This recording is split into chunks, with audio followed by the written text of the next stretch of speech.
રંગોના ઉત્સવે રંગાયું છે ભાવનગર. જીવનમાં રંગોનું મહત્વ ખૂબ જ છે, ત્યારે લાલ, પીળો, લીલો, ભૂરો, કેસરી રંગથી રંગાયેલા શહેરીજનો જોવા મળ્યા હતા. યુવાનોમાં ધૂળેટીને લઈને અનેરો આનંદ જોવા મળ્યો છે. બોર્ડની પરીક્ષા પૂરી થતાં જ વિદ્યાર્થીઓ અને યુવાધન ધૂળેટીનો તહેવાર ઉજવતું ખાસ જોવા મળ્યું છે. ભાવનગર શહેરના વાઘાવાડી રોડ, ઘોઘા સર્કલ તેમજ રૂપાણી સર્કલ, આતાભાઈ ચોક પર લોકોની ભીડ જોવા મળી છે. એકબીજાને રંગબેરંગી રંગથી રંગીને હોળી ધૂળેટીની શુભકામના આપતા જોવા મળ્યા છે. નગર વિકાસ સમિતિ દ્વારા ગત વર્ષે રૂપાણી સર્કલમાં મોટું આયોજન કરવામાં આવ્યું છે, પરંતુ આ વર્ષે તંત્ર દ્વારા પરવાનગી આપવામાં આવી ન હતી. તેમ છતાંય લોકોએ સ્વયંભૂ ધૂળેટી ઉજવવા રૂપાણી સર્કલ ભેગા થયા હતા, મન મૂકીને રમ્યા હતા.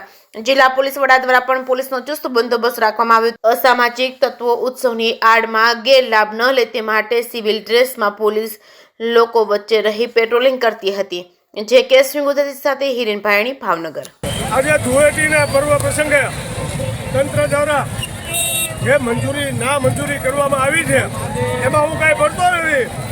એક હિન્દુત્વનો તહેવાર અને બંને મિત્રો ભાજપના લોકોએ જ માગી હતી, છતાં અમે કોંગ્રેસવાળા રમવા આવ્યા છીએ અને રમવું જ જોઈએ. અહીંયા આજે રૂપાણી સર્કલમાં રૂપાણી સર્કલ એમાં ક્રિકેટ મેચ હતી, છતાં રૂપાણી સર્કલમાં આવ્યા છે.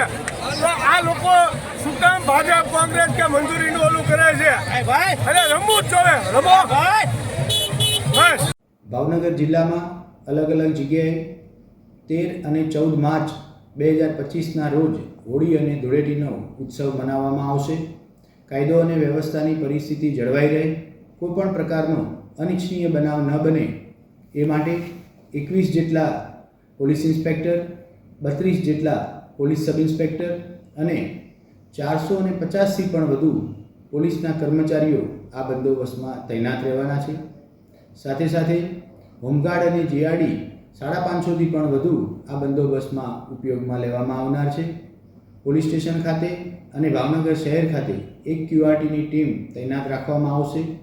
ખાસ કરી local crime branch, special operation group અને પેરોલ ફરલોની પણ ટીમ બંદોબસ્તમાં હાજર રહેનાર છે. ખાસ કરી અલગ અલગ જગ્યાએ જે જાહેર રોડ ઉપર અથવા સોસાયટીના કોમન પ્લોટ પર હોળી ધૂળેટીનો જે ઉત્સવ મનાવવામાં આવતો હોય છે એ બાબતે ભાવનગર જિલ્લાના તમામ નાગરિકોને એવો અનુરોધ કરવામાં આવે છે કે આપણે ધાર્મિક ઉત્સવની ઉજવણીમાં કોઈને પણ અગવડ ન પડે એ ખાસ ધ્યાન રાખશું. આ તબક્કે ભાવનગર શહેર અને જિલ્લામાં 8 જગ્યાએ ઇન્ટર ડિસ્ટ્રિક્ટ ચેકપોસ્ટનું પણ આયોજન કરવામાં આવેલું છે. ભાવનગર જિલ્લા પોલીસ તરફથી ભાવનગર જિલ્લાના તમામ નાગરિકોને હોળી અને ધૂળેટીની ખૂબ ખૂબ શુભકામનાઓ પાઠવવામાં આવે છે.